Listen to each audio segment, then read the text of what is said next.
Aujourd'hui, je vais vous parler d'un homme. Un homme qui a voulu tout nettoyer, tout rénover, bref, faire la propriété dans sa maison. Un homme qui a après découvert que certains secrets, lorsqu'on les dérange, ils vous collent à la peau pour de bon et vous en devenez le premier responsable. Cette histoire ne commence pas par un crime, mais par un achat, le plus gros de toute une vie, l'achat d'une maison. Elle ne se termine pas non plus par un meurtre, mais par une quasi-quarantaine des lieux, une lignée des avocats et une question pertinente, vertigineuse et qui dérange. Dites-moi, honnêtement, que faire du passé empoisonné des autres ?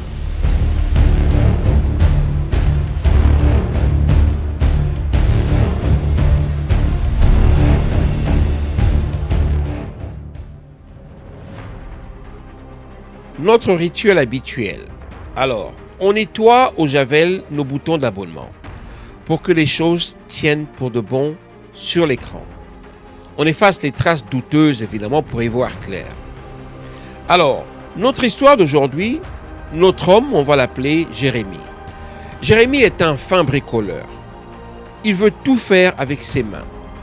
Cependant, il venait de s'acheter une maison, mais le sous-sol qui est le basement de sa maison est pratiquement comme une frontière qui jusque-là ne l'intéresse pas vraiment.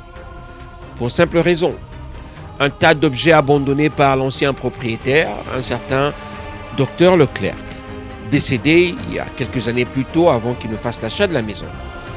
Et là, dans un coin recouvert par une bâche, il trouve un congélateur allongé.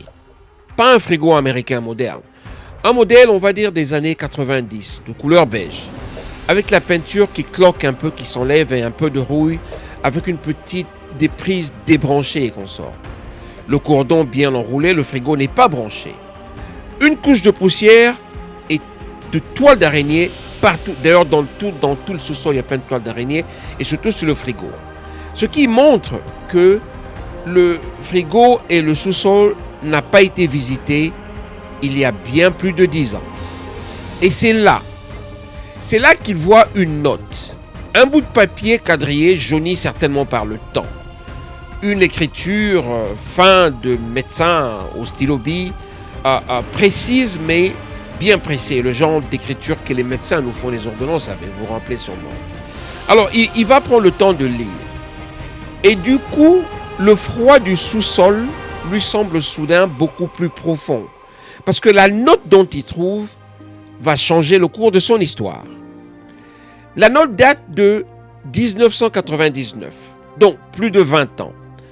Le docteur, M. Leclerc, qui est décédé, et Jérémie, alors remarque que la date de 2025 est bien dépassée. Il était écrit sur la note, il ne faut pas ouvrir avant 10 ans. Bref, Jérémie fait donc face à un dilemme absolu d'un explorateur typique. Faudrait-il qu'il respecte l'avertissement du défunt, M. Leclerc, ou alors qu'il se donne à sa curiosité qui, du reste, le démange quand même. C'est sa maison, il vient de l'acheter, du coup, il n'était pas intéressé à aller au sous-sol, et quand il y va, il trouve un congélateur horizontal debout, plein de poussière, et avec une note dessus qu'il ne fallait pas l'ouvrir avant 10 ans. La petite note date de 1999 et ici nous sommes en 2025. Donc il se dit, dois-je ouvrir ce frigo ou le congélateur ou alors le laisser tranquille. Mais en tant qu'être humain, il a eu beaucoup de curiosité. Alors que fait-il ? Il va tenter sa chance. Donc il va quand même ouvrir le frigo. Il essaye un peu de l'ouvrir, il y avait beaucoup de rouille, assez difficile à pousser, mais bref, le joint de la porte a scellé quand même. Et figé par le gel et le temps, résiste un peu au grincement sinistre du frigo. Puis après quand même, la porte du frigo finit par céder.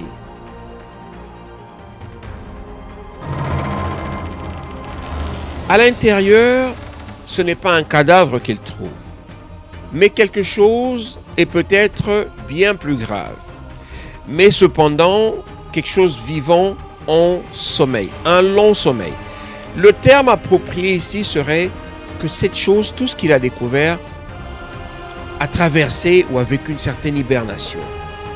Alors il trouve une collection méticuleuse, rangée dans une précision de maniaque, presque chirurgicale.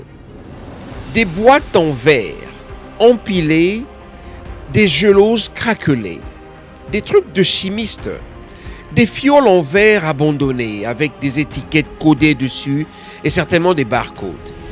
Des sacs en plastique contenant de la terre avec des étiquettes contenant des coordonnées GPS. Des classeurs plastifiés de données, de graphiques. Bref, des études dans un coin bien rangé dans ce frigo, mais dans des classeurs. En fait, il réalise que son sous-sol, son basement, est un véritable laboratoire clandestin. Jérémie ne comprend pas tout, mais il comprend les mots du genre souche, pathogène, propriété exclusive, etc. La panique est froide et rationnelle. Il va décider d'appeler les pompiers. Les pompiers vont appeler la police et la police va alerter l'agence régionale de santé. Parce que c'est de ça dont il est maintenant question. En moins de 2 heures, sa rue, son avenue, paisible d'habitude, est coupée par des rubans accès interdit, périmètre restruit et des rubans de sécurité. Du genre un crime scene, comme on dit, un crime de scène. Les voisins commencent à filmer depuis leurs fenêtres. Ils sont curieux. Qu'est-ce qui se passe chez M. Jérémie qui vient à peine d'emménager avec son épouse et ses enfants? Les rumeurs vont bon train, vous savez, ça va très vite. On parle de terrorisme, laboratoire de drogue peut-être, ou peut-être alors une arme biologique. Pour Jérémie et sa famille, c'est l'explosion immédiate. Ils doivent vider les lieux. Pour des raisons de précaution, dit-on. Parce qu'ils doivent partir. On a trouvé des objets chimiques, des substances chimiques abandonnées il y a bien longtemps. Donc il faut faire vite, une évacuation est nécessaire. Sans savoir pour combien de temps ils doivent évacuer la maison. La maison, leur nouveau rêve, vient d'être placé en isolement.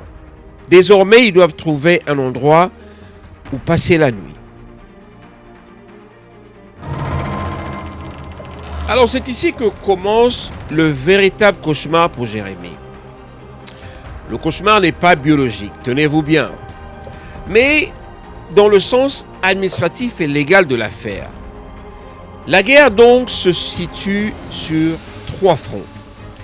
Il y a le front sanitaire, donc il y aura une entreprise qui sera spécialisée en décontamination qui va facturer des dizaines de milliers d'euros pour neutraliser et évacuer les matières à risque biologique trouvées dans le sous-sol de Jérémie. La maison est donc impraticable pendant 3 mois. Ça, c'est décidé. Ils doivent trouver un endroit où habiter. Il y a maintenant le front légal de l'affaire. Contre le vendeur ou la succession. Parce que tenons-le que Jérémie a acheté la maison auprès des successeurs. Le véritable propriétaire, M. Leclerc, était décédé. Alors Jérémie va attaquer sa succession pour vice caché et mise en danger de la vie d'autrui. Les héritiers et les innocents donc entrent dans la danse de cette histoire.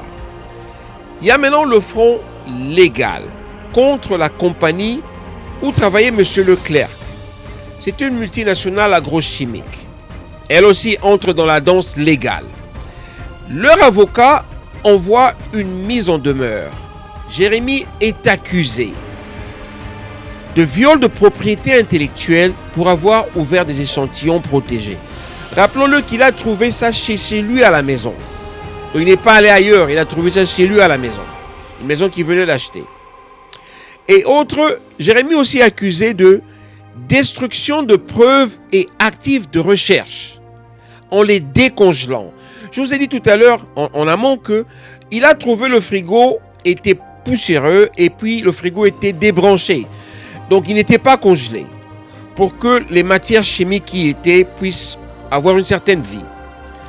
Jérémie aussi accusé encore atteinte à l'image publique. Donc la publicité pour l'affaire aurait détruit l'image de la multinationale. La multinationale va demander des dommages et intérêts pour la perte des données scientifiques uniques qu'on a trouvées dans le sous-sol de Jérémie. Jérémie, un simple particulier, se retrouve dans le devoir d'engager aussi un avocat à son tour, spécialisé dans le droit de l'environnement et de la propriété intellectuelle pour se défendre contre une multinationale. L'absurdité est quand même extrême.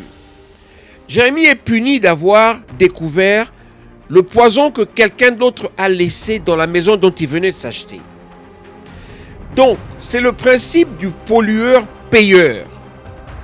Il se heurte au mur. Le pollueur, qui est M. Leclerc, n'est plus là, il est décédé. Son employeur, qui est la multinationale, nie toute responsabilité pour les agissements non autorisés de son ex-employé. Nous avons tous eu un moment donné dans notre vie, pour du moins ceux qui travaillent, les remote travaillent à la maison, où vous avez des fois cette opportunité d'emmener votre travail à la maison. Et du coup, si ce n'est pas signalé, la compagnie n'est pas au courant, en ce moment-là, ce sont les agissements qui sont non autorisés de la part de votre employé. Le cauchemar ne fait que commencer. Selon Bouta, cette histoire dépasse le simple fait divers. Il ne faut pas le voir juste comme un fait divers. En fait, elle est la parabole parfaite de notre époque. Nous tous, sans exception, collectivement ou individuellement, nous héritons de quelque chose de nos générations passées. Ce sont des déchets qui peuvent être plastiques, gazeux ou nucléaires. J'en passe, ça peut être n'importe quoi. Mais aussi des déchets numériques, vos comptes bancaires, vos comptes des réseaux oubliés et des déchets affectifs. Sans oublier des tas de secrets. Le congélateur de M. Leclerc, le docteur Leclerc, est une métaphore physique et terrifiante. C'est un dépôt sauvage de risques du futur, soigneusement emballé et oublié dans une note à ouvrir que plus tard. Ne pas ouvrir pendant les premières dizaines d'années. La question centrale n'est pas si Jérémie a-t-il eu tort d'ouvrir ce frigo, mais plutôt qui est le responsable du nettoyage quand le dépositaire initial n'est plus, en laissant derrière lui pratiquement une bombe à retardement. Qui en est le responsable? Notre système juridique et moral n'est pas équipé pour ce genre de situation, car on sait punir celui qui jette par exemple un sac poubelle dans la nature. On le voit, on sait le punir. Mais celui qui enterre un fût de produits toxiques inconnus dans son jardin, avec une durée de 100 ans, celui-là, s'il laisse une clé USB cryptée et plein de secrets, on va dire celui qui laisse une clé USB cryptée plein de secrets, la responsabilité s'évapore-t-elle avec la mort ou le déni? L'histoire de Jérémie nous oblige à regarder en face un fait troublant. Vous êtes d'accord avec moi? Nous sommes tous des héritiers potentiels et des dépositaires en puissance de plusieurs formes de déchets, physiques, émotionnels ou affectifs. Qu'allons-nous laisser dans nos congélateurs, réels ou métaphoriques? Et comment nettoyer au javel de la transparence et de la loi les déchets invisibles que d'autres nous ont légués? Vous avez eu un moment de votre vie, vous avez rencontré quelqu'un, ça peut être votre conjoint, votre conjointe, un partenaire, des affaires, un voisin, là où vous avez déménagé, quelqu'un qui emmène ses problèmes avec lui. Et vous vous rapprochez de la personne et du coup, ces problèmes deviennent les vôtres. Que faites-vous des déchets des autres? Donc, après plusieurs années, l'affaire s'est soldée par un règlement hors tribunal. Très épuisant pour Jérémie. Ils ont voulu faire les choses en amiable. La multinationale biochimique a gracieusement quand même retiré sa plainte en échange de sa discrétion. La succession, les descendants de l'héritier de M. Leclerc, a payé une partie des frais de services sanitaires et de l'avocat. Jérémie a donc perdu du temps, de l'argent et une part de sa sérénité, car la maison sent toujours un peu l'hôpital et le biochimie. À votre avis, dans cette histoire, qui porte la plus lourde responsabilité, la plus lourde faute? Est-ce le scientifique Dr Leclerc qui a caché la boîte et qui n'est plus? Ou c'est l'acheteur Jérémie qui a été trop curieux? Alors, dites-nous dans les commentaires, avez-vous déjà hérité d'un problème qui ne vous appartenait pas? Un secret encombrant, laissé par d'autres. Partagez votre expérience. Si cette plongée dans les héritages empoisonnés vous a interpellé, vous a intrigué, vous a remis en cause, vous a questionné, l'abonnement Javel est toujours là pour fixer les choses pour vous et le pouce bleu est le signal qui nous dit de continuer l'enquête. Bouta, je dis merci d'avance. Selon Bouta, le passé n'est jamais vraiment derrière. Il est juste en attente au frais, dans un sous-sol, dans un congélateur plein de poussière quelque part, en attendant que quelqu'un tourne la mauvaise clé. À très bientôt pour une nouvelle histoire.